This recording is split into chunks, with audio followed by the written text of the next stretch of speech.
feel like of all of the people at the Roundtable, when you were tasked with giving your reason as to why you were not a traitor, giving your shtick or like I'm gonna explain to you guys why I'm not. You were so calm and put together in that moment, and so many people, even if they aren't traitors, become almost upset or defensive or scared, kind of chaotic. When you went into roundtables, you were like, I know the reasons people are going to bring against me. Therefore, I have my speech put together. Or were you like in the moment able to pivot and kind of recalibrate and come up with really good reasoning? Because we knew you were a traitor from home, and even sometimes you would start to give your spiel, and I'm like, he's not a traitor. Maybe he's not. Yeah. He's convincing. No, it's a good question. I have always been really good, like in the moment and like, quick witted. I think growing up in Boston, working in construction, like you catch a lot of shit when you're on the construction sites, and you better be sharp and figure it out.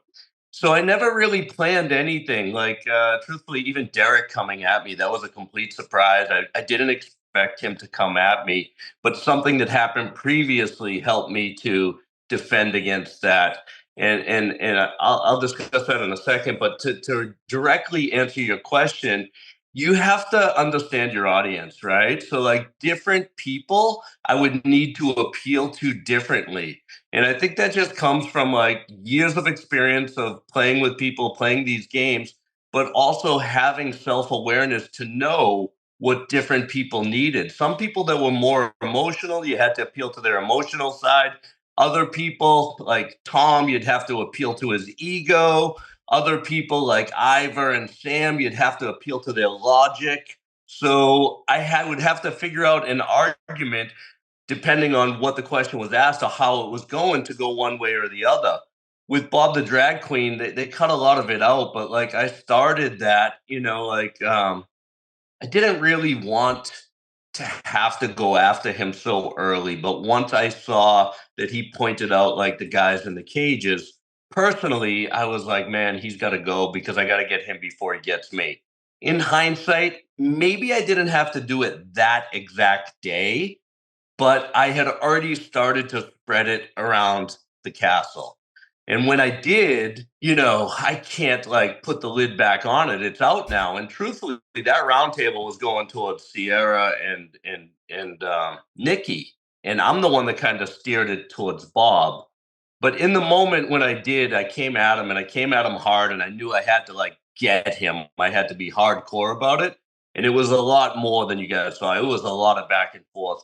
But at one point, as I'm accusing him, he turns it around and he says, and you're saying that about me, but it applies to you. And I stopped him. I was like, you see that? That's the mirror technique where someone tries to turn it right back on you.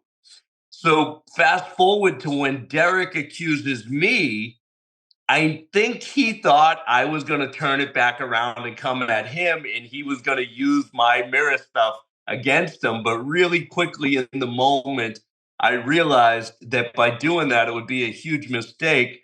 So his argument was that one of the three of us were going to be one of the three of us from the cages were going to be a traitor. I agreed with him. I said, Derek, I think you're right. I think one of the three of us is a traitor, and I actually don't think it's you. And I pointed it towards Wes. And Wes was completely not expecting that, and then his reaction set off a chain reaction of events. You're so good. Goddamn killer, crazy. Yeah. Like, Jesus. Yeah. So I don't know. That's awesome, man. We're learning so much. You're seeing this in the past couple episodes. There's comments like, everyone knows you're a faithful. Tom Sandoval, I think people have said this about Dylan. What is it about some of the people in the castle that like everyone just decides we just know they're a faithful? And it does feel like, I saw this last season too, they never say that about someone that ends up being a traitor. It definitely is someone like Peter Weber last year, for a moment. It was like, this guy, we know he's a faithful. Where do you think that comes from? And like, what are people reading when they say that? So, I mean, like a lot of times, like you can logically figure out people that would be faithful, so you can make a case for it. And I actually did this season with a few of the people, and that's why they're not being looked at. For example, in the very first roundtable, Bob the Drag Queen voted for Ivor. I made the argument that now that we know that Bob the Drag Queen is a traitor, there's no way that Ivor could be a traitor because logically, a traitor wouldn't vote for a traitor the very first night, and that other traitor would be okay with it. So Ivor's now vindicated. So why isn't Ivor being killed? Right? So it makes sense that he's a faithful, and I literally exonerated him with these statements. Now I could have like gone a step further and been like, well, why is he still here? Why is he still here? And I was like, well, maybe he is a traitor, and that's why like that was the other way I was going to go against instead of going against Brittany.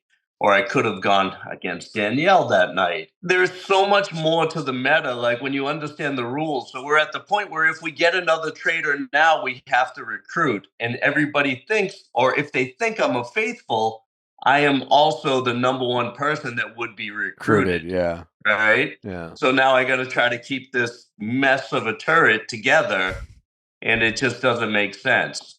So I think to go back and answer your question, I know I did in a roundabout way. I think sometimes it's the perception of you just get a feeling.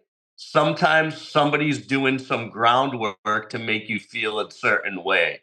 I know Sierra was definitely shocked that I was a traitor when I finally, stood up and said I was.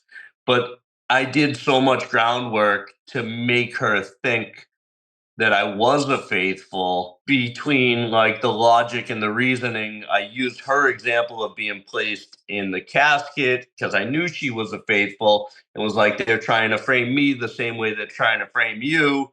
And, in her mind, she's like, yeah, that makes sense. You're absolutely not. You can't be. They're doing it to you too. So when you can put yourself in the position of that other player and find some relatability, then you almost will convince yourself of it. I mean, it's a lot of it's psychology, but like a lot of it is also like just common human interactions with other people and relationships that they have. Like you don't want to believe the person that you trust is tricking you. Yeah. Because if you do, then you have to literally admit that you were wrong. And like people don't like to admit they're wrong. They don't like to admit that their convictions. I mean, if they did, like everybody's relationships would be great, right? Like the first thing you do is you defend your position. And if your position comes from a place of internal conviction, like forget it. You just crush yourself. Exactly. Because we all love to think we're good at reading people. I've never heard someone say, you know what, I'm bad at reading people. I've never heard that. Everyone always says they're so good at reading people. And that, to your point, Rob, to acknowledge that like you really stood by someone who ended up being a traitor, like not only do they not want to admit it, it's a little unnerving to realize who have I had conviction about in the real world that I was wrong about, and maybe like never really found out they were doing me dirty. It's a kind of a spooky, eerie feeling.